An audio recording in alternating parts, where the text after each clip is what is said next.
നമ്മുടെ residence association രൂപീകരണവുമായി ബന്ധപ്പെട്ടുള്ള അജണ്ടയാണ് ആദ്യം വായിക്കുന്നത്. ആദ്യം ഈശ്വര പ്രാർത്ഥന, അതിനുശേഷം അനുശോചനം, അതിന് സ്വാഗത പ്രസംഗം, ഉദ്ഘാടനം, പിന്നെ നമ്മുടെ തെരഞ്ഞെടുപ്പ്, ബൈലോ അവതരണം, പിന്നെ ആശംസകൾ, കൃതജ്ഞത, അങ്ങനെ 7 അജണ്ടയാണുള്ളത്. ആദ്യമായിട്ട് ഈശ്വര പ്രാർത്ഥന, 1 മിനിറ്റ് മൗനം പ്രാർത്ഥനയാണ്. നമ്മളിന്ന് എല്ലാവരും ഇവിടെ കൂടിയിരിക്കുന്നത് നമ്മുടെ ഈ പ്രദേശത്ത്, നമ്മുടെ ഈ പഞ്ചായത്തിൽ പല ഭാഗങ്ങളിലായിട്ട് 24ഓളം റെസിഡൻസ് അസോസിയേഷനുകളുണ്ട്. അപ്പോൾ നമ്മുടെ ഈ ഭാഗത്ത് ഒരെണ്ണം രൂപീകരിക്കണം എന്നുള്ളൊരു ആഗ്രഹം തുടങ്ങിയിട്ട് കുറച്ച് കാലമായി. എങ്കിൽ തന്നെ ഇത് എങ്ങനെ മുന്നോട്ട് കൊണ്ടുപോകും എന്നുള്ളൊരു ഉദ്ദേശത്തിലാണ് പയ്യെ നമ്മൾ താളം ചവിട്ടിയിട്ട് ഇറങ്ങുന്നത്. ഇപ്പോൾ 2-3 പ്രാവശ്യം വിനയനും പോളിയൊക്കെ വന്ന് സമീപിച്ച് പലരെയും ഞാൻ കണ്ട് സംസാരിച്ചു. തുടർന്നാൽ ഇതെങ്ങനെ മുന്നോട്ട് പോകും എന്ന് ചോദിച്ചപ്പോൾ പലരും നമുക്കെന്താണെന്ന് വെച്ചാൽ ചെയ്യാമെന്ന് പറഞ്ഞതിൻ്റെ അടിസ്ഥാനത്തിലാണ് ഈ 2 ദിവസം നമ്മുടെ ഈ ഭാഗത്ത് 63 വീടുണ്ട്. നമ്മുടെ ഈ ഒരു കട്ട 63 വീടും കയറി നോട്ടീസ് കൊടുത്ത് നിങ്ങളെല്ലാവരെയും ഇങ്ങോട്ട് ക്ഷണിച്ചത് തന്നെ. കാരണം ഇത് പല ഭാഗത്തും നല്ല രീതിയിൽ പ്രവർത്തിക്കുന്നുണ്ട്. എന്നാൽ ചില ഭാഗത്ത് ആദ്യം കുറേ കാലങ്ങളിൽ നല്ല രീതിയിൽ പ്രവർത്തിച്ചിട്ടും മന്ദഗതിയിലും ആവുന്നുണ്ട്.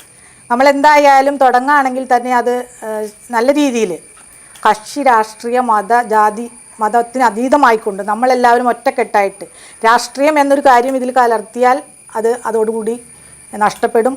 മതത്തിൻ്റെ പേര് പറഞ്ഞ് വർഗീയത ഉണ്ടായാൽ അത് നഷ്ടപ്പെടും. നമ്മളിപ്പോഴെങ്ങനെയാണോ സൗഹാർദ്ദത്തിൽ പോണത് അതുപോലെ തന്നെയായിരിക്കണം മുന്നോട്ടും പോകേണ്ടത്. കാരണം ഇത് രൂപീകരിക്കുമ്പോൾ എന്നിലുള്ള ആശങ്ക, ഞാൻ സ്വാഗതമാണ് എന്നിൽ നിക്ഷിപ്തമായിരിക്കുന്നതെങ്കിലും എനിക്കുള്ള ആശങ്ക ഇപ്പോൾ നമ്മുടെ ഉള്ള കൂട്ടായ്മ ഇതുമൂലം ഒരു കാരണവശാലും നഷ്ടപ്പെടാൻ പാടില്ല എന്നുള്ളതാണ്. കാരണം ഇത് ഗ്രൂപ്പുകൾ നമ്മൾ രൂപീകരിച്ചു കഴിഞ്ഞാൽ രാഷ്ട്രീയം അതിൽ കലർത്താൻ പാടില്ല. അതുപോലെ തന്നെ മതത്തിൻ്റേതായ ഒരു വർഗീയതയും ആ ഗ്രൂപ്പിൽ ആഡ് ചെയ്യാൻ പാടില്ല. ഇതൊക്കെ ചെയ്യാതിരുന്നാൽ മാത്രമാണ് നമ്മൾ ഇതുകൊണ്ട് ഗുണം ചെയ്യുള്ളൂ. നമുക്ക് പല രാഷ്ട്രീയ പാർട്ടികളുണ്ട്, പല മതസ്ഥരുണ്ട്. അപ്പോൾ അതിൻ്റെ പേരിൽ അങ്ങനെയുള്ള കാര്യങ്ങളൊക്കെ അവോയ്ഡ് ചെയ്തുകൊണ്ട് തന്നാൽ കഴിയുന്ന വിധത്തിൽ, ചിലർ പാവപ്പെട്ടവരായിരിക്കാം, ചിലർ പണക്കാരായിരിക്കാം, ഒപ്പം ഷെയർ എടുക്കണം എന്നുള്ള വാശിയൊന്നും നമുക്ക് വേണ്ട. നമ്മളാൽ കഴിയുന്ന വിധത്തിൽ സഹകരിച്ചുകൊണ്ട് നമ്മുടെ ഈ പ്രദേശത്ത്, അതായത് ഈ 63 വീടിൻ്റെ വികസനം ഇങ്ങനെയെല്ലാം കൊണ്ടുപോകാൻ കഴിയും എന്ന് നമ്മൾ ആലോചിക്കണം. ആലോചിച്ച് ഇവിടെ തെരഞ്ഞെടുപ്പ് നടക്കുന്നുണ്ട്. തിരഞ്ഞെടുക്കുന്നവർ അതിൻ്റേതായ നടപടികൾ കൃത്യമായി ചെയ്തുകൊണ്ട് മുന്നോട്ട് പോകണം. അതുപോലെ തന്നെ ഒരു കാരണവശാലും നമ്മൾ തുടങ്ങി കഴിഞ്ഞിട്ട് പാതി വഴിക്ക് ഉപേക്ഷിക്കരുത്. കണ്ടിന്യൂസ് ആയിട്ട് പോകാനുള്ള ഒരു മനോഭാവം കൂടി നമുക്കുണ്ടാവണം. എല്ലാ കാര്യത്തിനും നമ്മൾക്ക് എടുത്തു ചാടാൻ പെട്ടെന്ന് കഴിയും, അത് കഴിയുമ്പോൾ കയറാൻ പറ്റില്ല. അപ്പോൾ അതുകൊണ്ട് നമ്മൾ എടുത്തു ചാടിയല്ല, ഇതേക്കുറിച്ച് ആലോചിച്ച് കുറേ മാസങ്ങളായി ഇതേക്കുറിച്ച് ആലോചിക്കാൻ തുടങ്ങിയിട്ട് ആലോചിച്ചതിന് ശേഷമാണ് ഒരു മീറ്റിംഗ് വിളിച്ചേക്കണത്. അപ്പോൾ നല്ല രീതിയിൽ അത് കൊണ്ടുപോകാൻ നമുക്ക് കഴിയട്ടെ എന്ന് ആശംസിക്കുന്നു. അതുപോലെ തന്നെ എന്നിൽ നിക്ഷിപ്തമായിരിക്കുന്നത് ഇവിടെ കൂടിയിരിക്കുന്ന നിങ്ങൾക്ക് ഓരോരുത്തർക്കും സ്വാഗതം പറയുക എന്നുള്ളതാണ്. ഇതിന് ആദ്യമേ തന്നെ ഈ യോഗത്തിൻ്റെ അധ്യക്ഷൻ, നമ്മുടെ ഈ റെസിഡൻസ് അസോസിയേഷൻ്റെ മണ്ഡലം പ്രസിഡന്റ് അഡ്വക്കേറ്റ് അബ്ദുള്ള അവർകളെ ഈ യോഗത്തിലേക്ക് സ്വാഗതം ചെയ്തുകൊള്ളു. അടുത്തതായിട്ട് ഈ യോഗം ഉദ്ഘാടനം ചെയ്യാനായിട്ട് ഇവിടെ എത്തിയിരിക്കുന്നത് നമ്മുടെ പഞ്ചായത്ത് പ്രസിഡൻ്റാണ്. നമുക്കെല്ലാവർക്കും അറിയാം, നമുക്ക് സുപരിചിതനാണ്. എല്ലാ കാര്യങ്ങളിലും എപ്പോൾ വിളിച്ചാലും ഓടിയെത്തുന്നതാണ് നമ്മുടെ പ്രസിഡന്റ്. അതുപോലെ തന്നെ പ്രസിഡൻ്റായിട്ടും ഞാൻ ആലോചിച്ചു, അവിടെയൊക്കെ ഫോം ചെയ്ത് കഴിഞ്ഞു. ഇത് തുടങ്ങിയാൽ എങ്ങനെയാകും, പ്രസിഡൻറ്റിൻ്റെയൊക്കെ അഭിപ്രായം നല്ല രീതിയിൽ കൊണ്ടുപോകാൻ കഴിയും എന്നുള്ള ഒരു അഭിപ്രായം കിട്ടിയത് കൊണ്ട് മാത്രമാണ് പിന്നെ നമ്മളിതിലേക്ക് ഇറങ്ങിയത്. അപ്പോൾ തിരക്കുകളുണ്ട് പ്രസിഡൻറ്റിന്, കാരണം ഇന്ന് സിയാലിൽ മുഖ്യമന്ത്രിമാരുന്ന ചടങ്ങ് നടക്കുന്നുണ്ട്. അപ്പോൾ അതിൽ പങ്കെടുക്കേണ്ടതുണ്ട്. അപ്പോൾ അതുകൊണ്ട് നമ്മുടെ ക്ഷണം സ്വീകരിച്ച് ഇവിടെ എത്തിയ നമ്മുടെ പഞ്ചായത്ത് പ്രസിഡന്റ് VM ഷംസുദ്ദീൻ അവർകളെ ഈ യോഗത്തിലേക്ക് ഹാർദവമായി സ്വാഗതം. അടുത്തതായിട്ട് നമ്മുടെ വാർഡ് മെമ്പർ, ഏതൊരു കാര്യത്തിനും നമ്മോടൊപ്പം നിൽക്കുന്ന നമ്മുടെ വാർഡ് മെമ്പർ സിമി ജിജോയെ ഈ യോഗത്തിലേക്ക് സ്വാഗതം ചെയ്യുന്നു. അടുത്തത് മുൻ പഞ്ചായത്ത് മെമ്പർ മഞ്ജു നവാസ്, എല്ലാ കാര്യത്തിലും നമ്മളോടൊപ്പം നിൽക്കുന്ന ആളാണ്. മഞ്ജു നവാസിക്കായി ഈ യോഗത്തിലേക്ക് സ്വാഗതം ചെയ്യുന്നു. അതുപോലെ തന്നെ ദിവസങ്ങളായി നമുക്ക് ഇത് രൂപീകരിക്കുന്നതിന് വേണ്ടി നമ്മോടൊപ്പം ഞാൻ കയറിയ വീടുകളെല്ലാം തന്നെ കയറി ഇറങ്ങി വേണ്ട നിർദ്ദേശങ്ങളൊക്കെ തന്ന നമ്മുടെ പ്രിയപ്പെട്ട വിനയൻ അവർകളെ ഈ യോഗത്തിലേക്ക് ഹാജർപൂർവ്വം സ്വാഗതം ചെയ്യും. പിന്നെ സ്വാഗതം ചെയ്യേണ്ടത് ഇവിടെ കൂടിയിരിക്കുന്ന നിങ്ങൾ ഓരോരുത്തരുമാണ്. കാരണം ഭക്ഷണമൊക്കെ കഴിച്ച് കഴിഞ്ഞ് മയങ്ങേണ്ട സമയമാണ്. എങ്കിൽ കൂടി ഇത്രയും പേര് ഇവിടെ ചേർന്ന എല്ലാവരെയും ഈ യോഗത്തിലേക്ക് ഹാർദവമായി സ്വാഗതം ചെയ്യുന്നു. ഇത്രയും പറഞ്ഞുകൊണ്ട് ഞാൻ എൻ്റെ വാക്കുകൾ അവസാനിക്കും.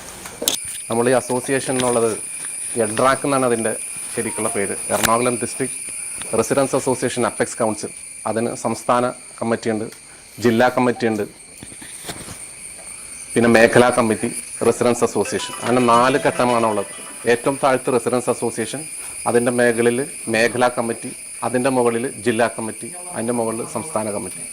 അങ്ങനെയാണ് ഇതിൻ്റെ ഹൈറാർക്കി വരുന്നത്. എല്ലാ റെസിഡൻസ് അസോസിയേഷനുകളും മേഖലയിൽ അഫിലിയേറ്റ് ചെയ്യണം. രജിസ്ട്രേഷൻ തരുന്ന ജില്ലാ കമ്മിറ്റി ആണെങ്കിലും എല്ലാ മേഖലകളും എല്ലാ റെസിഡൻസ് അസോസിയേഷനും മേഖലാ കമ്മിറ്റിയുടെ കീഴിലായിരിക്കും പ്രവർത്തിക്കുക. എല്ലാ മേഖലകളും ജില്ലാ കമ്മിറ്റിയുടെ കീഴിലായിരിക്കും പ്രവർത്തിക്കുക. ഈ നാട്ടിൽ അല്ലെങ്കിൽ നമുക്ക് ഈ ജില്ലയിൽ എന്തൊരു ആവശ്യങ്ങൾ അവർ ഓരോ നിർദ്ദേശങ്ങൾ തരും. ആ നിർദ്ദേശങ്ങൾ അനുസരിച്ച് എല്ലാ റെസിഡൻസ് അസോസിയേഷൻ അതാത് ഏരിയയിൽ വരുന്ന കാര്യങ്ങൾ അവർ നിർദ്ദേശങ്ങൾ തരും. അതനുസരിച്ച് നമ്മൾ ചെയ്യണം. പിന്നെ നമ്മളെ സംബന്ധിച്ച് ഏതൊരു അസോസിയേഷൻ ഉണ്ടായാലും ആളുകൾ ആദ്യം ചോദിക്കുക നമുക്കെന്ത് കിട്ടും അല്ലെങ്കിൽ ഞങ്ങൾക്ക് എന്താണ് ഗുണം എന്നാണ്. ഏതൊരു വിഷയം ഉണ്ടായാലും നമുക്ക് മോണിറ്ററി വാല്യൂവിലാണ് എല്ലാവരും കണക്കാക്കുക. സാമ്പത്തിക ലാഭം എന്തുണ്ടാവും? ഇതിനെ സംബന്ധിച്ച് ഒരു സാമ്പത്തിക ലാഭവും ആർക്കും ഉണ്ടാവില്ല. എല്ലാവർക്കും മറ്റ് വാല്യൂസേ ഉണ്ടാവുള്ളൂ. ഒരാളെ സഹായിക്കുക അല്ലെങ്കിൽ ഇപ്പോൾ ഇവിടുത്തെ സംബന്ധിച്ച് ജില്ലാ കമ്മിറ്റിയുടെ നിർദ്ദേശപ്രകാരമുള്ള അംഗങ്ങളേ ഉള്ളൂ. അവരുടെ നിർദ്ദേശപ്രകാരം 60 വീടേ പാടുള്ളൂ എന്നാലാണ് പ്രവർത്തിക്കാൻ പറ്റുള്ളൂ.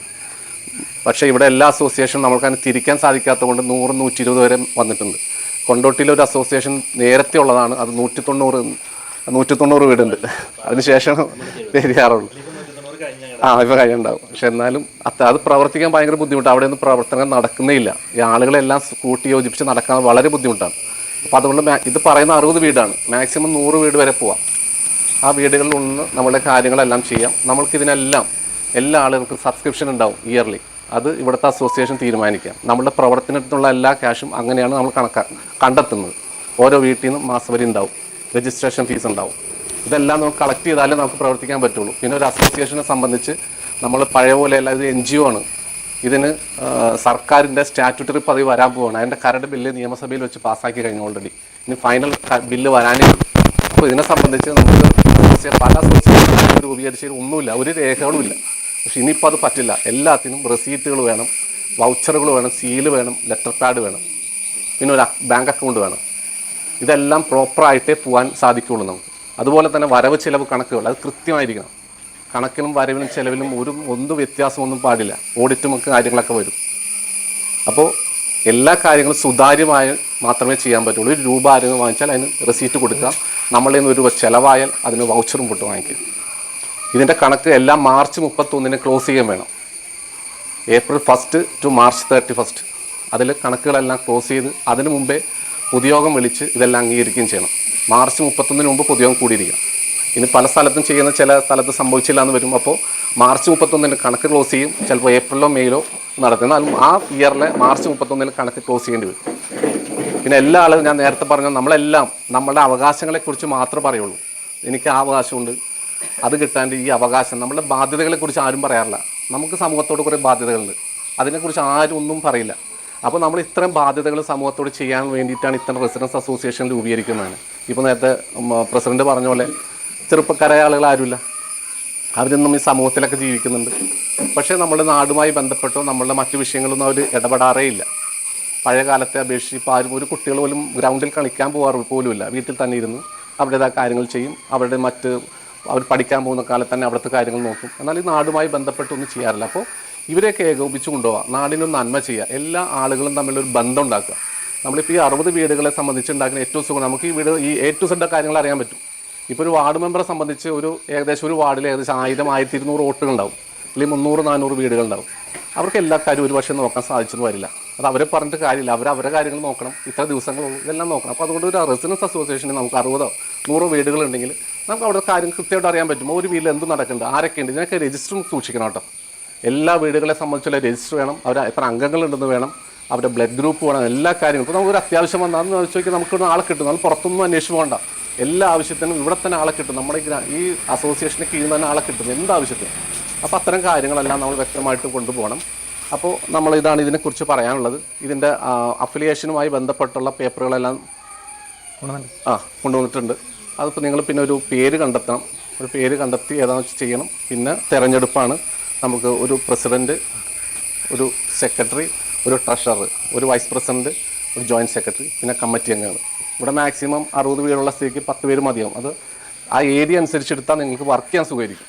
ഏരിയ എന്ന് വെച്ചാൽ ഒരു ഏരിയ നിന്ന് ഒരാളെടുത്താൽ ആ ഏരിയയിലുള്ള ആൾക്കും വർക്ക് ചെയ്യാൻ എളുപ്പമാണ്. ഒരേ ഏരിയയിൽ തന്നെ ആളുകൾ വന്നാൽ വർക്ക് ചെയ്യാൻ ഒരു പക്ഷേ ഇതിനെന്താ വെച്ചാൽ വർക്ക് ചെയ്യുന്നത്. പിന്നൊരു കാര്യമുള്ളത്, ഇത് വർക്ക് ചെയ്യണം കേട്ടോ. നമ്മൾ മറ്റ് സംഘടനകൾ പോലെയല്ല, ഇതിന് കുറേ വർക്ക് ചെയ്യാനുണ്ടാവും. ദിവസവും പരാതികളുണ്ടാവും. നിങ്ങളൊന്നും എല്ലാ ദിവസവും പരാതികളുണ്ടാവും, അത് നമ്മൾ പരിഹരിച്ചു പോകണം. പിന്നെ പരാതികളുണ്ടാകുമ്പോൾ ആളുകൾ തമ്മിൽ എന്തെങ്കിലും പ്രശ്നങ്ങൾ രണ്ടുപേരും ഒരു സന്മനസ് വേണം, അത് തീർക്കണം എന്നുള്ള ഉദ്ദേശം എല്ലാവർക്കും വേണം. അല്ലെങ്കിൽ തീരില്ല, വിചാരിച്ചാലും തീരില്ല. പരസ്പരം നമ്മളെയൊക്കെ സംബന്ധിച്ച്, നമ്മൾ ഈ നാട്ടിനെ സംബന്ധിച്ച് ഒരു ടെനൻസിന് വാടകക്കാരാണ്. കുറേ നാൾ ഇവിടെ താമസിക്കും, മരിക്കും, പോവും, അടുത്ത ആളുകൾ വരും, അത് കൊണ്ടുപോകും.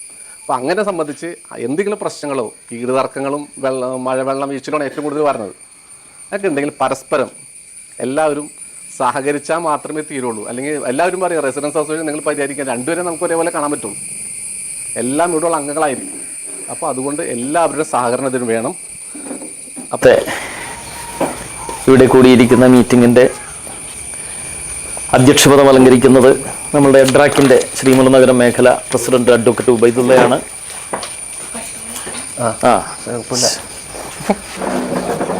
നമ്മളുടെ ബ്ലോക്ക് പഞ്ചായത്ത് മെമ്പർ സിനി ജോണി, പഞ്ചായത്ത് അംഗം സിമി ജിജോ, മുൻ പഞ്ചായത്ത് അംഗം മഞ്ജു നവാസ്, എഡ്രാക്കിൻ്റെ സെക്രട്ടറി വിനയൻ,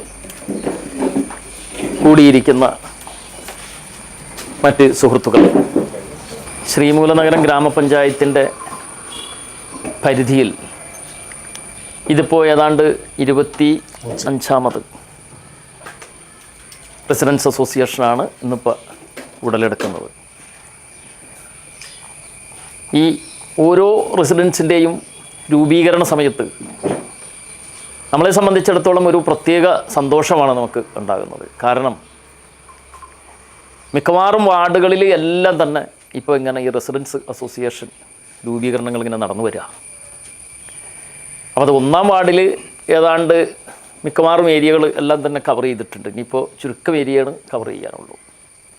16-ൽ 3ാമതൊരെണ്ണം കഴിഞ്ഞ ആഴ്ച വന്നതോടുകൂടി എല്ലാ വീട്ടുകാരും ഇപ്പോൾ 3 റെസിഡൻസ് അവിടെ വന്നു കഴിഞ്ഞു.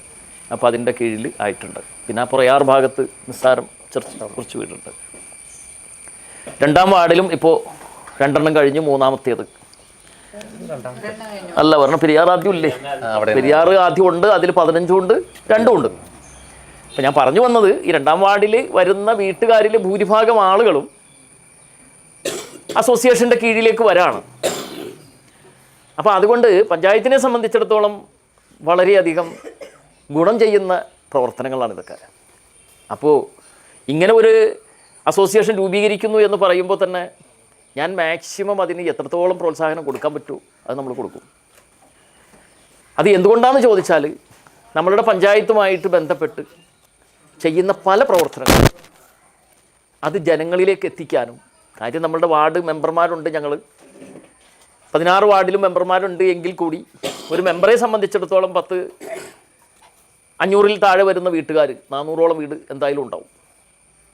ചില വാർഡിൽ 500 ചില്ലാനം വീടുണ്ട്.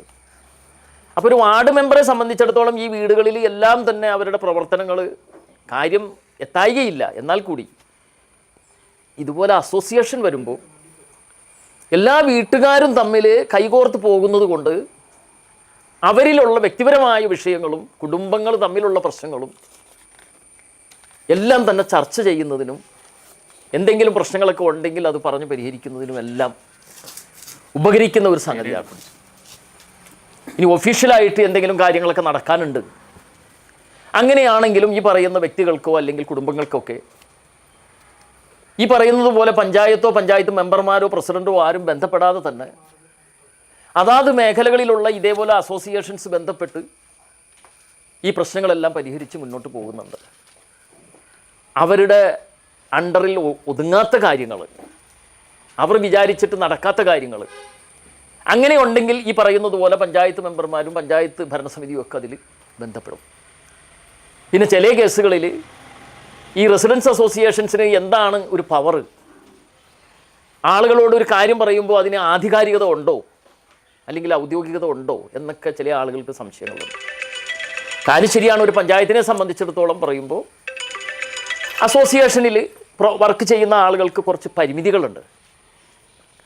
പക്ഷേ ആ പ്രദേശത്തുള്ളൊരു വിഷയം അവതരിപ്പിക്കുന്നതിന് വേണ്ടിയിട്ട് ഈ പറയുന്ന അസോസിയേഷൻ്റെ ആളുകൾ രംഗത്ത് വരുമ്പോൾ അത് പഞ്ചായത്തായിരുന്നാലും പോലീസ് സ്റ്റേഷനായിരുന്നാലും ഇനി അതല്ലെങ്കിൽ വാട്ടർ അതോറിറ്റി, KSEB, അങ്ങനെ ഗവൺമെൻറ് മെഷീനറീസ് എവിടെ ഉണ്ടെങ്കിലും അസോസിയേഷൻ്റെ ആളുകളാണ് എന്ന് പറഞ്ഞ് ചെല്ലുമ്പോൾ അതിനൊരു പ്രത്യേകതയുണ്ട്. കാരണം ആ വരുന്നത് ആ 1-2 വ്യക്തികളല്ല, ആ പ്രദേശത്തെ മൊത്തം ജനങ്ങൾക്ക് വേണ്ടി അവർ തിരഞ്ഞെടുക്കപ്പെട്ടിട്ടുള്ള ആളുകളാണ് വരുന്നത്. അപ്പോൾ ആ പ്രദേശത്തിൻ്റെ മൊത്തം ഒരു പ്രശ്നമായിട്ട് അവർക്ക് അവതരിപ്പിക്കാനായിട്ട് സാധിക്കുകയാണ്. പഞ്ചായത്ത് കൊടുക്കുന്ന സർവീസുകൾ അല്ലെങ്കിൽ ഗവൺമെൻറ് കൊടുക്കുന്ന സർവീസുകൾ അതും ഒത്തിരി ഇപ്പോൾ ഗവൺമെൻറ്റിൻ്റെ സർക്കുലറുകൾ വരുമ്പോൾ പഞ്ചായത്തിൽ തന്നെ വരുന്നുണ്ടല്ലോ, പല മീറ്റിങ്ങുകളും കാര്യങ്ങളൊക്കെ വിളിക്കാനൊക്കെ വരുമ്പോൾ മിക്കവാറും ഇതിലെല്ലാം തന്നെ ഇപ്പോൾ റെസിഡൻസിൻ്റെ ഒരു സാന്നിധ്യം കൂടി അവരതിൽ പറയുന്നുണ്ട്. എല്ലാത്തിലുമല്ല, എന്നിരുന്നാലും മിക്കവാറും ഇപ്പോൾ ഈ മാലിന്യ നീക്കവുമായിട്ട് ബന്ധപ്പെട്ട് നടന്നിട്ടുള്ള ഒരുപാട് മീറ്റിങ്ങുകളുണ്ട്. ഇപ്പോൾ തിങ്കളാഴ്ചയും ചൊവ്വാഴ്ചയും ഒക്കെ അതിൻ്റെ പരിപാടികൾ നടക്കുന്നുണ്ട്. അതൊക്കെ ഒന്ന് പറഞ്ഞേക്കണം കേട്ടോ ഇവിടെ. അപ്പോൾ അതുമായിട്ട് ബന്ധപ്പെട്ടുള്ള പ്രവർത്തനങ്ങളിലും എല്ലാം ഈ പറയുന്നത് പോലെ റെസിഡൻസ് അസോസിയേഷൻ, അതേപോലെ നമ്മളുടെ വ്യാപാരി വ്യവസായി സംഘടനകൾ, ഇങ്ങനെയുള്ള നമ്മളുടെ സമൂഹത്തിൽ ജനങ്ങൾക്കിടയിൽ പ്രവർത്തിക്കുന്ന ആളുകളെ കൂടി പങ്കെടുപ്പിക്കണമെന്നാണ് ഗവൺമെൻറ് തന്നെ ഇപ്പോൾ പറയുന്നത്. മാലിന്യ നീക്കവുമായിട്ട് ബന്ധപ്പെട്ട് ഞാൻ കഴിഞ്ഞ അസോസിയേഷനിൽ അത് പറഞ്ഞതാണ്. പഞ്ചായത്ത് നടപ്പിലാക്കുന്ന പല പദ്ധതികളും പൂർണ്ണമായ വിജയത്തിലേക്ക് എത്തണമെങ്കിൽ നിങ്ങളുടെ കൂടി ഒരു സഹകരണവും ആളുകൾക്ക് ഒരു ബോധോദയം, ഒരു ബോധവൽക്കരണം ഒക്കെ കൊടുക്കുമ്പോൾ അത് പെട്ടെന്ന് നടപടിയിലേക്ക് വരും. ഈ ഹരിതസേനാംഗങ്ങൾ വാങ്ങുന്ന ഫീ സംബന്ധിച്ച് ആളുകളുടെ ഇടയിലെല്ലാം തന്നെ ഒരുപാട് തെറ്റിദ്ധാരണകൾ കാര്യങ്ങളൊക്കെ ഉണ്ട്. 50 രൂപ വാങ്ങുന്നത് ഗവൺമെൻറ് പറഞ്ഞിട്ടാണോ, അത് പഞ്ചായത്ത് വാങ്ങുന്നതാണോ, അത് പഞ്ചായത്തിലുള്ള ആളുകൾക്ക് വീതിച്ചെടുക്കാനാണോ, ഇങ്ങനെ പല പല സംശയങ്ങളാണ്. അപ്പോൾ ഇങ്ങനെയുള്ള കാര്യങ്ങളെല്ലാം നമ്മളുടെ സമൂഹത്തിൽ നടപ്പിലാക്കുമ്പോൾ ഇതെല്ലാം ഗവൺമെൻറ് റൂളാക്കിയിരിക്കുന്നതാണ്. പഞ്ചായത്തിലുള്ള 900 ചില്ലാനും 1000 ചില്ലാനും പഞ്ചായത്തുകളാണ് ഉള്ളത് നമ്മുടെ സ്റ്റേറ്റിൽ. ഈ എല്ലാ പഞ്ചായത്തുകളിലേക്കുമായിട്ട് ഗവൺമെൻറ് റൂളാക്കിയിരിക്കുകയാണ്. എങ്ങനെ ഈ 50 രൂപ മുതൽ 100 രൂപ വരെ ഓരോ വീട്ടുകാരും ഓരോ മാസവും കൊടുക്കണമെന്നാണ് പറഞ്ഞിരിക്കുന്നത്. 100 രൂപ മുതൽ 200 രൂപ വരെ സ്ഥാപനങ്ങൾ കൊടുക്കണം. നമ്മൾ പഞ്ചായത്തിൽ ഇതുവരെ ചെയ്തിട്ടുള്ള എല്ലാ പ്രക്രിയകളും ഏറ്റവും കുറഞ്ഞ തോതിലുള്ള ഒരു എമൗണ്ടിൽ നിർത്തിക്കൊണ്ടാണ് നമ്മൾ പോയേക്കുന്നത്. 50 മുതൽ 100 വരെ എന്ന് പറഞ്ഞത് നമ്മൾ 50 100 മുതൽ 200 വരെ എന്ന് പറഞ്ഞിരിക്കുന്നത് നമ്മൾ 100. 1 രൂപ പോലും നമ്മൾ കൂടുതൽ വെച്ചിട്ടില്ല. ടാക്സിൻ്റെ കാര്യത്തിലാണെങ്കിലും ഞാൻ മിക്കവാറും ആളുകളോട് സൂചിപ്പിക്കലുള്ളതാണ്. നേരത്തെ 4 രൂപ മുതൽ 6 രൂപ വരെ എന്ന് പറഞ്ഞത് സ്ക്വയർ ഫീറ്റിന് നമ്മൾ 4 രൂപയാണ് വെച്ചത്. 10 പൈസ പോലും നമ്മൾ കൂടുതൽ വെച്ചിട്ടില്ല. ഇപ്പോൾ അത് 6 രൂപ മുതൽ 8 രൂപ വരെയാണ് ഗവൺമെൻറ് പറഞ്ഞിരിക്കുന്നത്. ഈ 6 രൂപ മുതൽ 8 രൂപ വരെ ഉള്ള തുകയിൽ ഏതിൽ വേണമെങ്കിലും പഞ്ചായത്ത് കമ്മിറ്റിക്ക് തീരുമാനം എടുത്ത് നടപ്പിലാക്കാം. അപ്പോൾ പഞ്ചായത്തിന് കുറച്ച് വരുമാനം കൂടുതൽ വേണമെന്നുണ്ടെങ്കിൽ ഇതെല്ലാം നമുക്ക് ചെയ്യാം. പക്ഷെ നമ്മൾ ഈ പറയുന്ന ബിൽഡിംഗ് ടാക്സിൻ്റെ വർധനവിൻ്റെ സമയത്ത് കാഞ്ഞൂർ പഞ്ചായത്തിൽ നമ്മളെല്ലാവരും കണ്ടതാണ്. വ്യാപാരി വ്യവസായികളും അതേപോലെ ജനങ്ങളും ഒക്കെ അവിടെ സമരത്തിനിറങ്ങി. കാരണം എന്താ, അന്ന് 4 മുതൽ 6 വരെ പറഞ്ഞതിന് അവർ 6 രൂപ വെച്ചു, നമ്മളിവിടെ 4 വെച്ചത്. അപ്പോൾ അങ്ങനെ നമ്മളിവിടെ ഏറ്റവും കുറഞ്ഞ തുക വയ്ക്കുന്നത് ജനങ്ങൾക്കുണ്ടാകുന്ന മാക്സിമം ബുദ്ധിമുട്ടുകൾ, സാമ്പത്തിക ഞെരുക്കങ്ങൾ ഒഴിവാക്കാൻ വേണ്ടിയിട്ടാണ്. എന്നാൽ കാഞ്ഞൂർ പഞ്ചായത്തോ അല്ലെങ്കിൽ മറ്റ് സമീപ പഞ്ചായത്തുകളൊക്കെ തമ്മിൽ എടുത്താൽ വളരെയധികം ബുദ്ധിമുട്ടും സാമ്പത്തിക ഞെരുക്കവും ഒക്കെ അനുഭവിച്ചു വരുന്ന പഞ്ചായത്താണ് നമ്മളുടെ. ഈ വർഷം നമുക്ക് പുതിയ പദ്ധതികളിലേക്ക് തന്നെ ഫണ്ടില്ലാത്ത ഒരു അവസ്ഥയാണ്. നമ്മളെല്ലാം പത്രങ്ങളിലൊക്കെ ഇത് വായിക്കുന്നത് കൊണ്ട് മിക്കവാറും എല്ലാവർക്കും അറിയാം. അപ്പോൾ അതിൻ്റെ ഭാഗമായിട്ട് ഇപ്പോൾ നമ്മൾ നെടുവന്നൂർ ഇപ്പോൾ ഈ റോഡിൻ്റെ തന്നെ നമ്മൾ ഫണ്ട് വെച്ചിട്ട് 1 വർഷം ആയിട്ടുണ്ട് അല്ലേ, 1 വർഷം കഴിഞ്ഞു പോകും. 4 പ്രാവശ്യം ടെൻഡർ വെച്ചിട്ടാണത് ടെൻഡർ എടുത്തത്. ആ 4ാമത്തെ ടെൻഡർ ആയപ്പോഴേക്കും മാർച്ച് എൻഡായി. അതുകൊണ്ട് ആ മാർച്ചിന് മുമ്പുള്ള വർക്കിൽ അത് തീർന്നില്ല, ഇല്ലെങ്കിൽ അത് കഴിഞ്ഞതിൽ തീരേണ്ടതാണ്. എന്തായാലും ടെൻഡർ എടുത്തിട്ടുണ്ട്. അപ്പോൾ ഇനിയിപ്പോൾ ഈ മഴ ഒന്നും അങ്ങോട്ട് ഒതുങ്ങിയാൽ നമുക്കത് ചെയ്തു പോകും. അപ്പോൾ അവിടെ ആ കലങ്കിൻ്റെ വർക്കും കൂടി ഉള്ളത് കൊണ്ടാണ് അങ്ങനെ ഒരു പ്രശ്നം അവിടെ വന്നത്. അപ്പോൾ ആ വർക്ക് കഴിഞ്ഞിട്ടാണ് നമുക്ക് ടാറിങ് തുടങ്ങാൻ പറ്റുള്ളൂ. അപ്പോൾ പുതിയ പദ്ധതിയിലുള്ള ചെറിയ തുകയേ ഉള്ളൂ, അത് ഇതിൽ തന്നെയല്ലേ വെച്ചിരിക്കുന്നത്. അതെ, അപ്പോൾ അത് നമുക്ക് ആ തോട് വരെ അങ്ങോട്ട് തീരും. അപ്പോൾ ഞാൻ പറഞ്ഞു വന്നത്, ഇത് കൂടാതെ നമ്മളുടെ സമൂഹത്തിൽ നമ്മളുടെ കൗമാരപ്രായക്കാരായിട്ടുള്ള പിള്ളേർ, നമുക്ക് എല്ലാവർക്കും ചിന്തിക്കാവുന്ന കാര്യമാണ്. ഇപ്പോൾ ഇവിടെ ഇരിക്കുന്നുണ്ട്. 2 മണിക്ക് നമ്മളെല്ലാവരും വന്നു, 2:30 നമ്മൾ മീറ്റിംഗ് തുടങ്ങി. ആ മീറ്റിങ്ങിൽ പങ്കെടുക്കുക എന്ന് പറഞ്ഞാൽ റെസിഡൻസ് അസോസിയേഷൻ്റെ പരിപാടി എന്ന് പറഞ്ഞാൽ ചില സ്ഥലത്ത് ഫാമിലി മെമ്പേഴ്സ് എല്ലാവരും ഉണ്ടാവും. അതേപോലെ വാർഷിക പരിപാടികൾ ഞാൻ എല്ലായിടത്തും പോകുന്നതാണ്, അതുകൊണ്ടാണ് ഞാൻ പറഞ്ഞത്. മിക്കവാറും വീടുകളിൽ നിന്ന് എല്ലാ ആളുകളും പങ്കെടുക്കും. കുട്ടികളും ഉണ്ടാകും, അതേപോലെ വലിയ ആളുകളൊക്കെ ഉണ്ടാവും. ഇവരൊക്കെ ഉണ്ടെങ്കിൽ കൂടി ഞാനിപ്പോൾ ഈ പറഞ്ഞ കാറ്റഗറിയിൽ വരുന്ന കൗമാരപ്രായക്കാരായിട്ടുള്ള ആ ഒരു കാറ്റഗറിക്കാരിൽ ഒരു 20 വയസ്സ് അല്ലെങ്കിൽ ഒരു 15 വയസ്സിന് മേലേക്ക് ഒരു 10-35 വയസ്സിനിടയ്ക്കുള്ള പിള്ളേർ മിക്കവാറും മീറ്റിങ്ങുകളിലുണ്ടാവില്ല. ഇവിടെയും അത് തന്നെയാണ്. അപ്പോൾ അതേ നോക്കിക്കോ. അപ്പോൾ ഇവരൊക്കെ എന്ന് പറഞ്ഞു കഴിഞ്ഞാൽ അന്ന് വീട്ടിൽ കിടന്ന് ഉറങ്ങാണോ? ആയിരിക്കില്ല. പലരും പല പല പരിപാടികളായിട്ട് അങ്ങോട്ട് പോവാണ്. എവിടെയെങ്കിലുമൊക്കെ ഇരുന്ന് കൂട്ടുകാരൊക്കെ ആയിട്ടിരുന്നു ഒന്നല്ല ഈ മൊബൈലിൽ അങ്ങനെ കുത്തിക്കൊണ്ടിരിക്കുന്നുണ്ടാകും. പഴയതുപോലെ ക്രിക്കറ്റ് കളിക്കാനും ഫുട്ബോൾ കളിക്കാനും ഏതായാലും ആരും പോയിട്ടുണ്ടാവില്ല. അപ്പോൾ മൊബൈൽ യുഗം, ഇൻ്റർനെറ്റ് യുഗം എന്നൊക്കെ പറഞ്ഞാൽ നമ്മളുടെ പഞ്ചായത്ത് ഇൻ്റർനെറ്റിൻ്റെ സാക്ഷരതയിൽ എറണാകുളം ജില്ലയിൽ 1ാമത് വന്ന പഞ്ചായത്താണ്. നമ്മൾ പ്രഖ്യാപനവും നടത്തിയതാണ്. ഇപ്പോൾ ഓൾ കേരള ലെവലിലും നമ്മൾ 100% ആയിക്കഴിഞ്ഞ് ഇപ്പോൾ ഈ അടുത്ത ദിവസം അതിൻ്റെ പ്രഖ്യാപനമായിട്ട് നമ്മൾ നടത്തിയില്ല എങ്കിൽ കൂടി നമ്മൾ ഏതാണ്ട് അതിലേക്ക് കടന്നു കഴിഞ്ഞു. അപ്പോൾ സ്മാർട്ട് ഫോണും കാര്യങ്ങളും ഇൻ്റർനെറ്റ് യുഗവും ഇതെല്ലാം നമുക്ക് ഉണ്ട് എങ്കിൽ കൂടി അതുകൊണ്ട് നമുക്ക് നല്ലൊരു അളവ് വരെ ഉപകാരപ്രദമായിട്ടുള്ള കാര്യങ്ങൾ വീട്ടിലിരുന്ന് തന്നെ നമുക്ക് പേയ്മെൻറ്റ് കാര്യങ്ങളും എല്ലാം നടത്താം. 1000 രൂപ മാറണമെങ്കിൽ ഒരു കാലത്ത് നമ്മൾ ബാങ്കിൽ പോയി അല്ലേ വലിയ ക്യൂ നിന്നിരുന്ന കാലഘട്ടം ഉണ്ടായിരുന്നു. ഇന്ന് 1000 പോയിട്ട് 1,00,000 രൂപ ഒരാൾക്ക് കൊടുക്കാനുണ്ടെങ്കിൽ നമുക്ക് സെക്കൻഡുകൾ മതി. അപ്പോൾ ലോകം വളരുന്നതിനനുസരിച്ച് നമ്മളിങ്ങനെ വളർന്നുകൊണ്ടിരുന്നില്ലെങ്കിൽ പറ്റൂല. പക്ഷേ അതുകൊണ്ട് ഏതാനും കുറേ ചെറുപ്പക്കാരായിട്ടുള്ള കുട്ടികൾ അത് മറ്റ് ദുരുപയോഗപരമായിട്ടുള്ള പ്രവൃത്തിയിലേക്ക് പോയാൽ അവരതിൽ നിന്ന് മാറ്റണം. അങ്ങനെ മാറ്റണമെങ്കിൽ ഈ പറയുന്നത് പോലെ പഞ്ചായത്ത് അംഗങ്ങളോ പഞ്ചായത്ത് ഭരണസമിതി മെമ്പർമാരൊന്നും വിചാരിച്ച് നടക്കൂല. പക്ഷേ റെസിഡൻസ് അസോസിയേഷൻസ് ഉണ്ടെങ്കിൽ അവർക്കിത് അങ്ങോട്ടും ഇങ്ങോട്ടും ഒക്കെ കാര്യങ്ങൾ അറിയാനും അറിയിപ്പിക്കാനും അവരെ തമ്മിൽ വിളിച്ച് കാര്യങ്ങൾ സംസാരിച്ച് കുട്ടികൾക്കൊരു ബോധോദയം കൊടുക്കാനും ഒക്കെ സാധിക്കും. ഇനി നമ്മളുടെ ഈ ഏരിയയിൽ മൊത്തത്തിൽ തന്നെ ഒരു ഇഷ്യൂസ് ഉണ്ട്. മയക്കുമരുന്നുമായിട്ട് ബന്ധപ്പെട്ട പ്രശ്നങ്ങളുണ്ട്. അതല്ലെങ്കിൽ ഞാനിപ്പോൾ പറഞ്ഞതുപോലെ ഇതിൻ്റെ വലയിൽ വീണിട്ടുള്ള ഒരുപാട് കുട്ടികളുണ്ട്. അപ്പോൾ അവർക്ക് മൊത്തമായിട്ടൊരു ഗൈഡൻസ് ക്ലാസ് വേണമെങ്കിൽ കൊടുക്കാൻ പറ്റും.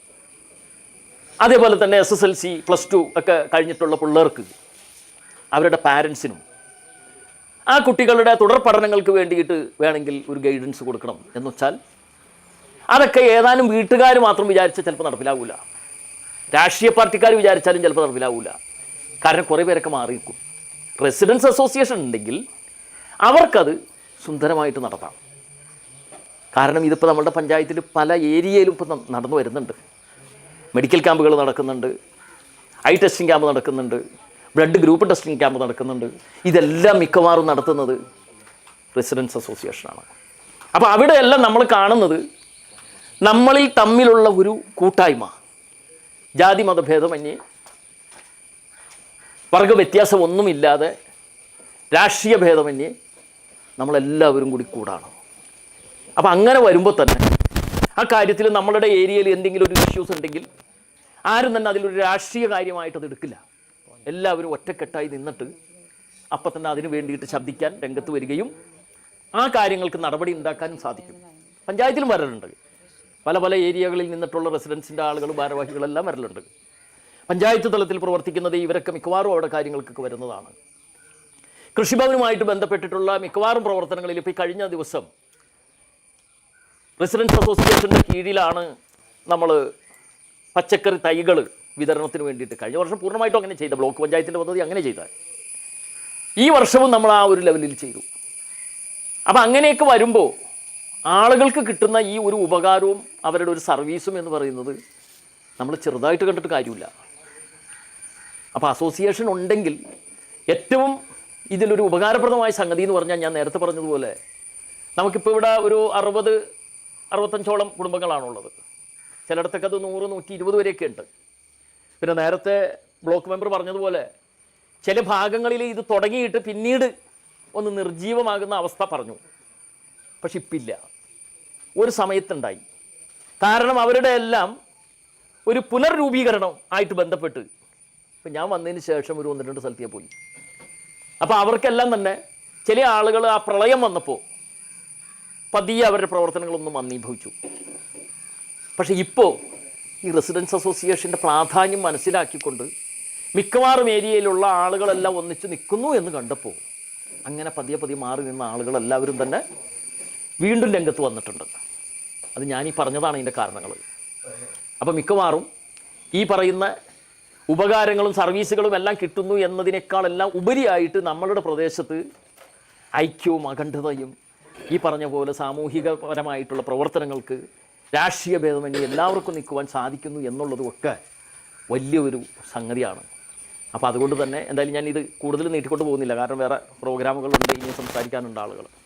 അപ്പോൾ അതുകൊണ്ട് ഇപ്പോൾ എഡ്രാക്കിൻ്റെ നേതൃത്വത്തിൽ ഇവരങ്ങനെ ഇറങ്ങി തിരിച്ച് ഇപ്പോൾ മൂന്നാമതാണ് അല്ലേ? അതെ അതെ. അപ്പോൾ അങ്ങനെ വന്നു കഴിഞ്ഞ് കഴിയുമ്പോൾ നമ്മളിതിൽ രാഷ്ട്രീയ കാര്യങ്ങളോ ഒന്നും കാണണ്ട, എല്ലാവരും ഒറ്റക്കെട്ടായിട്ട് നിന്ന് പ്രവർത്തിക്കുക. എന്തെങ്കിലും ഇഷ്യൂസോ കാര്യങ്ങളൊക്കെ ഉണ്ടെങ്കിൽ നിങ്ങൾ പ്രസിഡൻസിൻ്റെ നേതൃത്വത്തിലോ ഇനി അല്ലാതെയും നിങ്ങൾക്ക് പഞ്ചായത്തിലൊക്കെ അല്ലാതെയും വരാമല്ലോ, ഒന്നും വിഷയമുള്ള കേസല്ല. ഞാൻ പറഞ്ഞ അല്ലാതെ ഉള്ള കാര്യങ്ങളിലാണെങ്കിൽ കൂടി ഇപ്പോൾ എൻ്റെ വാർഡിൽ അവിടെ ആ റോഡ് സൈഡിലൊക്കെ കുറേ പോസ്റ്റുകൾ കൊണ്ടുവന്നിട്ടിട്ട് പ്രശ്നങ്ങളൊക്കെ ഉണ്ടായിരുന്നു. ഈ പറഞ്ഞതുപോലെ റെസിഡൻസുകാർ അപ്പോൾ തന്നെ എന്നെ വിളിച്ച് അത് നമ്മളുടെ KSEBയിൽ AEക്ക് കൊണ്ടുവന്ന് പരാതി കൊടുത്തിട്ട് 2-3 ആഴ്ചയായി ഇതുവരെ ഒരു തീരുമാനം ഉണ്ടായിട്ടില്ല എന്ന് പറഞ്ഞു. അപ്പോൾ എനിക്കും അത് പറയാനായിട്ട് ഒരു സപ്പോർട്ടിംഗ് ആണ്. ഞാൻ AEയെ വിളിച്ചിട്ട് ഞാൻ പറഞ്ഞു അവിടെ നിന്ന് ഇന്നതുപോലെ ആ റെസിഡൻസുകാർ കൊണ്ടുവന്ന് അവിടെ പോസ്റ്റ് സൈഡിൽ കിടക്കുന്നത് സാറിൻ്റെ കയ്യിൽ ഒരു പരാതി തന്നില്ലേ, എന്താക്കിയെന്ന് ചോദിച്ചു. അപ്പോൾ പുള്ളി പറഞ്ഞു, അയ്യോ അത് പ്രസിഡന്റ് ഞാനത് മറന്നിരിക്കണമായിരുന്നു, അത് നമ്മൾ ഇന്ന് തന്നെ ഞാൻ പറഞ്ഞു അവർ അവിടെ നിന്ന് എല്ലാവരും കൂടി സമരമായിട്ട് അങ്ങോട്ട് വരാനിരിപ്പുണ്ട്, വെറുതെ അവർ വരുന്നതിന് മുമ്പ് ആ സംഗതി അങ്ങോട്ട് ക്ലിയർ ചെയ്ത് പോയിക്കൊള്ളാൻ പറഞ്ഞാൽ ആ ട്രാൻസ്ഫോമർ കിടന്നു കൊടുത്തു. അപ്പം തന്നെ അന്ന് തന്നെ പുള്ളി ഒരു ഉച്ച കഴിഞ്ഞപ്പോൾ എന്നെ വിളിച്ചിട്ട് പറഞ്ഞ് പ്രസിഡന്റ് അത് കംപ്ലീറ്റ് ക്ലിയർ ചെയ്തിട്ടുണ്ട്, അവരൊന്ന് വിളിച്ചു പറഞ്ഞേക്കുന്നു പറഞ്ഞു. അപ്പോൾ അതുകൊണ്ട് നമുക്ക് അവർക്കറിയാം, കാരണം ഇതിപ്പോൾ പഞ്ചായത്ത് മെമ്പർ എന്നൊക്കെ പറയുമ്പോൾ നമ്മൾ ഒരു നിവൃത്തിയില്ലാതെ വരുമ്പോഴാണ് അതിൻ്റെ മേലെയുള്ള ഘടകങ്ങളും പാർട്ടിക്കാരും രാഷ്ട്രീയക്കാരും കൂടിയൊക്കെ ഇടപെട്ട് എല്ലാ പാർട്ടിയിലും അങ്ങനെയാണല്ലോ നമ്മൾ സമരത്തിന് ഇറങ്ങണത്. ഇതല്ല, എന്ത് കേസ് ഉണ്ടെങ്കിലും നമുക്ക് എപ്പോൾ വേണമെങ്കിലും ഇറങ്ങി സംസാരിക്കാം. പ്രസിഡൻസിൻ്റെ ഭാരവാഹികൾ ചെന്ന് പറയുമ്പോൾ അതിൻ്റെ കാര്യങ്ങൾക്കെല്ലാം നീക്കുവൊക്കെ ഉണ്ടാവും. ഇനി ഈ പറയുന്ന രീതിയിൽ അതിന് ഫലം കണ്ടില്ലേ, അതിന് സപ്പോർട്ടിംഗ് ആയിട്ട് ഈ പറയുന്ന പോലെ പഞ്ചായത്തോ അതല്ലെങ്കിൽ മറ്റു രീതിയിൽ അപ്പം ബന്ധപ്പെടാം. ഇപ്പോൾ മനസ്സിലായില്ലേ? അപ്പോൾ ഞങ്ങളുടെ എല്ലാവിധ സഹായവും സഹകരണവും ഈ പറയുന്ന റെസിഡൻസിൻ്റെ പ്രവർത്തനത്തിനുണ്ടാവും. അത് ഞാൻ ഒരിക്കൽ കൂടി നിങ്ങൾക്ക് ഉറപ്പ് തരാണ്. എന്തായാലും നമ്മളുടെ ഉദ്യമങ്ങളെല്ലാം തന്നെ നല്ല രീതിയിൽ നടക്കട്ടെ, നമ്മൾ വിചാരിച്ച രീതിയിൽ നടക്കട്ടെ, അതിൻ്റെ ഫലവും നല്ല രീതിയിൽ തന്നെ വരട്ടെ, സർവശക്തിൻ്റെ എല്ലാ അനുഗ്രഹവും അതിനുണ്ടാകട്ടെ എന്ന് പറഞ്ഞുകൊണ്ട് നമ്മളുടെ ഇന്നത്തെ ഈ മീറ്റിംഗ് ഉദ്ഘാടനം ചെയ്തതായിട്ട് പ്രഖ്യാപിച്ചുകൊണ്ട് നിർത്തുന്നു. അപ്പോൾ എഡ്രാക്കിനെ സംബന്ധിച്ചിടത്തോളം ഇതിൻ്റെ 2 കടമകളാണ് ഞങ്ങൾക്കുള്ളത്. ഒന്നാമത്തെ കടമ എന്ന് പറയുന്നത് റെസിഡൻസ് അസോസിയേഷനിൽ ഇല്ലാത്ത ഭാഗത്ത് റെസിഡൻസ് അസോസിയേഷൻ രൂപീകരിക്കുക, അതാണ് ഒന്നാമത്തെ കടമ. രണ്ടാമത്തെ കടമ രൂപീകരിക്കുമ്പോൾ തന്നെ അതിന് ശേഷവും മതത്തിനും രാഷ്ട്രീയത്തിനും അതീതമായിട്ടുള്ള പ്രവർത്തനം നടക്കുന്നുണ്ട് എന്നുള്ള ഉറപ്പുവരുത്തുക. എൻ്റെ ഒരു അനുഭവം കൊണ്ടുകൂടിയാണ് അങ്ങനെ പറഞ്ഞത്. ഞാൻ പെരിയാർ അസോസിയേഷൻ്റെ 2021 ഫെബ്രുവരി പെരിയാർ അസോസിയേഷൻ്റെ സെക്രട്ടറി ആയിരുന്നു ഞാൻ. ആ ഒരു കാലയളവിൽ 4 വർഷത്തെ കാലയളവിൽ അവിടെ നടത്തിയ പ്രവർത്തനങ്ങളുണ്ടായിരുന്നു, ഒരുപാട് പ്രവർത്തനം. ഒരുപക്ഷെ എറണാകുളം ജില്ലയിൽ തന്നെ ഏറ്റവും കൂടുതൽ പ്രവർത്തനം നടത്തിയ ഒരു അസോസിയേഷൻ ആയിരിക്കും ആ ഒരു കാലയളവിൽ.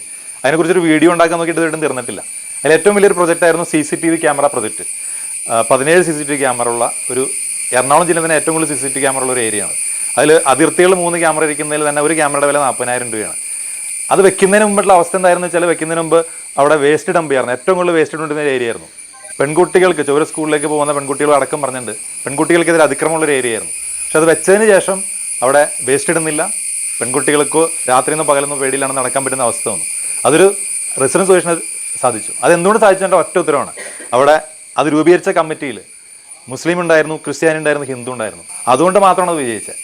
എനിക്ക് മുമ്പ് സംസാരിച്ചിരുന്നത് പറഞ്ഞ പോലെ ഒരു മതസംഘടനയ്ക്കോ ഒരു രാഷ്ട്രീയ പാർട്ടിക്കോ ചെയ്യാൻ പറ്റില്ല. 3.25 ലക്ഷം രൂപയുടെ പ്രൊജക്റ്റായിരുന്നു.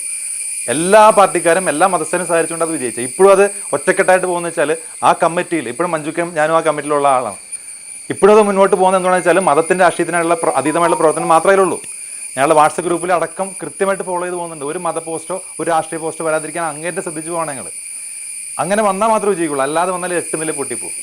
അപ്പോൾ ഞാൻ പറഞ്ഞു എന്താണെന്ന് വെച്ചാൽ, ഇപ്പോൾ ഇവിടെ രൂപീകരണമായിട്ട് ബന്ധപ്പെട്ട് ഇപ്പോൾ എഡ്രാക്ക് രൂപീകരണമായിട്ട് ബന്ധപ്പെട്ട് പട്ടൂർക്കുന്നിൽ രൂപീകരണമായിട്ട് ഞാനും പൊളിയും ചെന്നു. ബഹുമാനപ്പെട്ട വാർഡ് മെമ്പറെ പോയി കണ്ടു, 2ാം വാർഡ് മെമ്പറെ പോയി കണ്ടു, സിമിജുവിനെ പോയി കണ്ടു.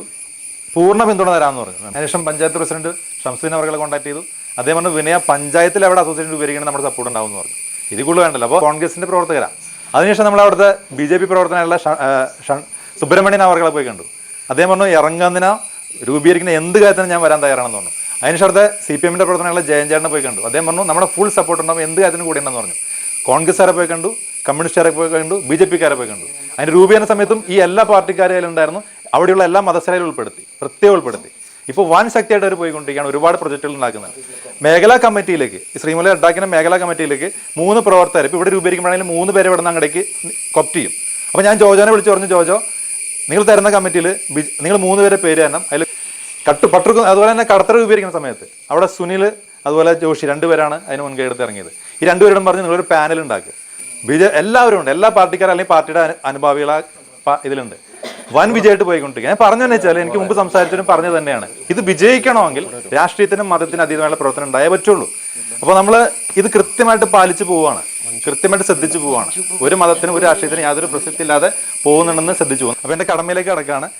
ഇത് എൻ്റെ ആദ്യത്തെ ഒരു കടമ എന്ന് പറയുന്നത് ഇതിൻ്റെ ബൈലോ അവതരണം, അടുത്തത് തെരഞ്ഞെടുപ്പ്, 2 കാര്യങ്ങളാണ്. ഇത് ഞങ്ങളുടെ ഇവിടെ ഇപ്പോൾ റെസിഡൻസ് 24-25 രൂപീകരിക്കാൻ വേണ്ടി പോകുന്നു. നല്ല സപ്പോർട്ടിങ്ങും കാര്യങ്ങളാണ് ഇവരുടെ ഭാഗത്തുനിന്നും ഉണ്ടായിരുന്നത് തന്നെ. അപ്പോൾ ഇത് നല്ല രീതിയിൽ നടത്തിക്കൊണ്ട് പോകാൻ നമ്മൾ ഓരോരുത്തരും തന്നെയാണ് ഇത് നടത്തിക്കൊണ്ട് പോകേണ്ടത് തന്നെ. അപ്പോൾ ഓരോരുത്തരും നല്ല കൂട്ടായ്മയോടും കൂടി യോജിച്ചും പ്രവർത്തിച്ചും നല്ല രീതിയിൽ ഇത് കൊണ്ടുപോകണമെന്നും, നല്ല അതിൽ രാഷ്ട്രീയവും ഇതൊക്കെ കലർത്തുമ്പോഴാണ് പിന്നെ അത് അടിപിടി ആവണമെന്നത് ഇതാ തന്നെ. അപ്പോൾ നല്ല രീതിയിൽ ഇത് കൊണ്ടുപോകാനായിട്ട് എല്ലാവർക്കും ഇടവരുത്തട്ടെ എന്ന് ആശംസിച്ചുകൊണ്ട് നിർത്തുന്നു. എനിക്ക് തോന്നുന്നു ഫസ്റ്റ് സീനി സംസാരിച്ചത് തന്നെയാണ് എനിക്ക് വീണ്ടും പറയാനുള്ളത്. ഈ കൂട്ടായ്മ നല്ലതിനായിരിക്കണം, അതിന് തന്നെ ആവേണ്ടതും. ഇതിന് മുൻപ് എങ്ങനെ എന്നുള്ളതല്ല, സിനി കറക്റ്റായിട്ട് ചുരുങ്ങിയ വാക്കുകളിലാണെങ്കിലും സിനി കറക്റ്റായിട്ട് പറഞ്ഞു. ഉണ്ടായിരുന്ന സ്നേഹം നിലനിൽക്കുകയും അതിലുപരി നല്ലൊരു ഐക്യത്തോടുകൂടി വീണ്ടും പോകാൻ വേണ്ടിയിട്ടാണ് റെസിഡൻസ് അസോസിയേഷൻ. 67 കുടുംബങ്ങളുള്ളൂ. എനിക്ക് തോന്നുന്നു പഞ്ചായത്തിൽ തന്നെ ഏറ്റവും വലിയൊരു അസോസിയേഷൻ എൻ്റെ വീടിരിക്കുന്ന പുതിയ റോഡ് ഭാഗത്ത് 173 കുടുംബങ്ങളുണ്ട്. ഒരുപാട് നാൾ മുമ്പ് രൂപീകരിച്ച വിനയനൊക്കെ അതിൻ്റെ നേതൃസ്ഥാനത്തിരുന്നതാണ്. എല്ലാ വർഷവും ഓണാഘോഷം, അതുപോലെ ക്രിസ്മസ് ആഘോഷം ഗംഭീരമായിട്ട്, പ്രസിഡന്റ് പറഞ്ഞ പോലെ ഒരു വീട്ടിൽ 6 ആളുണ്ടെങ്കിൽ 6 ആളും കുട്ടികളടക്കം കാരണന്മാരടക്കം ഒരുമിച്ച് കൂടുകയും പരിപാടികൾ നടത്തുകയും ഭക്ഷണം എല്ലാം ഒരുമിച്ചിരുന്ന് കഴിക്കുക ഒരു കൂട്ടായ്മ തന്നെയാണ്. ഏതൊരു രാഷ്ട്രീയ പാർട്ടിക്കും അതുപോലെ നടത്താൻ കഴിയില്ല. ഇതുപോലൊരു കൂട്ടായ്മക്ക് അങ്ങനെ പറ്റും. രാഷ്ട്രീയത്തിന് അതീതമായി, മതങ്ങൾക്ക് അതീതമായൊക്കെ ഒരു കൂട്ടായ്മ ഉണ്ടെങ്കിൽ അതിനാണ് ഏറ്റവും പ്രധാനം. ആ ഒരു സംഘടനയ്ക്കാണ് നമുക്ക് എന്തും ചെയ്യാനും നാട്ടിൽ കഴിയുള്ളൂ. പെട്ടെന്ന് കഴിയും, എന്തൊരു കേസിൽ ഇടപെടാൻ കഴിയും. പ്രസിഡന്റ് പറഞ്ഞു, നമുക്കിവിടെ ഉണ്ടായ ഒരു മെമ്പറിന് ഒരു താങ്ങും തണലുമാണ് ഈ റെസിഡൻസ് അസോസിയേഷൻ. ഏതൊരു വാർഡിലും നമ്മളൊക്കെ ഉണ്ടായിരുന്നപ്പോൾ പുതിയ റോഡിലെ റെസിഡൻസ് അസോസിയേഷൻ നമുക്ക് ഓരോ കാര്യങ്ങൾ, നമ്മൾ കണ്ണിൽപ്പെടാത്ത കാര്യങ്ങൾ വരെ അവർ ചൂണ്ടിക്കാണിക്കും, നമ്മളത് ചെയ്യും. അതുപോലെ തന്നെ എല്ലാ കേസിലും ബന്ധപ്പെടാം. അപ്പോൾ നിങ്ങളുടെ കൺമുമ്പിൽ കാണുന്ന കേസുകൾ അപ്പോൾ ഓരോരുത്തരും വിളിച്ചറിയിക്കാം. എവിടെയും നിന്ന് നിങ്ങൾക്ക് കയറി ചെല്ലാം. റെസിഡൻസ് അസോസിയേഷൻ്റെ ലേബലിൽ പ്രസിഡന്റ് പറഞ്ഞ ഏത് ഡിപ്പാർട്ട്മെൻറ്റിലും ചെല്ലാം. അങ്ങനെ പ്രവർത്തിച്ച് ഈ പ്രദേശത്തൊരു കൂട്ടായ്മ വളർന്ന് പഞ്ചായത്തിനും മെമ്പർക്കും അതുപോലെ നാട്ടുകാർക്കും ഒരു ഗുണപ്രദമാവുന്ന ഒരു സംഘടന, ഒരു അസോസിയേഷനായിട്ട് ഇത് മാറണമെന്നാണ് എനിക്ക് ആദ്യമേ പറയാം. നമ്മുടെയൊക്കെ ഉള്ള സമയത്തൊക്കെ ആഗ്രഹിച്ചതാണ്, അതൊന്നും നടന്നില്ല. പക്ഷേ ഇപ്പോൾ വിനയനും പോളിയും സിനി മെമ്പറൊക്കെ അതിന് നേതൃത്വം വഹിച്ച് ഇവിടെയും രൂപീകരിച്ചു, പട്ടൂർക്കുന്നിലും രൂപീകരിച്ചു സിമി മെമ്പറുടെയൊക്കെ നേതൃത്വത്തിൽ. ഏതായാലും വളരെ സന്തോഷമുണ്ട്. ഇനിയുള്ള മുൻപോട്ടുള്ള കാര്യങ്ങളും ഭംഗിയായിട്ട് നിങ്ങളുടെ നേതൃത്വത്തിൽ നടത്തണം എന്ന് മാത്രം ആശംസകൾ അറിയിച്ചുകൊണ്ട് ഞാൻ നിർത്തുന്നു. നന്ദി, നമസ്കാരം. ഒരു സാധനം കിട്ടിയേക്കാണ്. അതെ, അപ്പോൾ ഇവിടെ ഒരു അസോസിയേഷൻ രൂപീകരിച്ചു. അതിൻ്റെ സെക്രട്ടറിയെ ആയിട്ട് തിരഞ്ഞെടുത്തു. അതിൽ വന്ന് പങ്കെടുത്ത് നമ്മുടെ പഞ്ചായത്ത് പ്രസിഡന്റ് ഇങ്ങേർക്ക് നന്ദിയുണ്ട്. പിന്നെ ഇവിടുത്തെ വാർഡ് മെമ്പർ സിമി ജോണി, അവർക്കൊരു നന്ദി പറയണമെന്നല്ല ഞാൻ തന്നെ പറയാൻ കേട്ടോ, നീ പറയണം. പിന്നെ ഉള്ളത് സിനി ജോണി, സിനി ജോണി, അവർക്കും വേണ്ടി നന്ദി പറയുന്നു. ഓക്കെ.